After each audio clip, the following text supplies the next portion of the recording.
दोस्तों, तारीखी drama serial Ertugrul गाजी में अर्तुगरुल मुसलमानों को और ख़ास तौर पर काय कबीले वालों को दुश्मनों से महफूज रखने की पुरजोर कोशिश करता है, मगर मजलूम के सर पर हाथ रखने वाले अर्तुगरुल गाजी की ज़िंदगी में कुछ ऐसे मौके भी आ जाते हैं जब गाजी की अपनी ही ज़िंदगी खतरे में पड़ जाती है।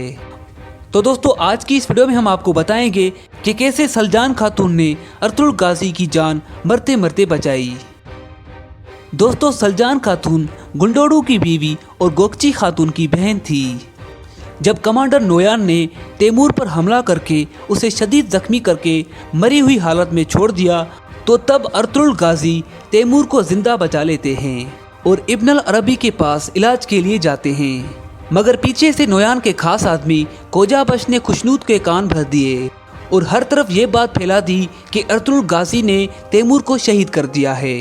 जब अर्तुगरुल गाजी कबीले में वापस आए तो खुशनूद ने गाजी को पकड़ लिया और सजाए मौत सुना दी, मगर वहां पर सलजान खातून गाजी के लिए मसीहा बनकर साबित हुई, क्योंकि वो बमसी, तुर्गुत और दोआन को एक रेड़े के अंदर छुपा के कबीले ले आई थी। तैमूर के बाबा खुशनूद अर्तुगरुल गाजी का सर कलम करने ही लगे थे कि तब सलजान खातून ने तीनों को आवाज दी और फिर बमसी, तुर्गुत और दोआन ने खुशनूद पर हमला कर दिया और गाजी का सर कलम होते होते रह गया।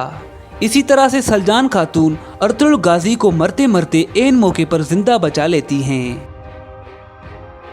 तो दोस्तों, उम्मीद करता हूँ कि आपको ये वीडियो पसंद आई होगी, तो वीडियो को लाइक और शेयर ज़रूर करें।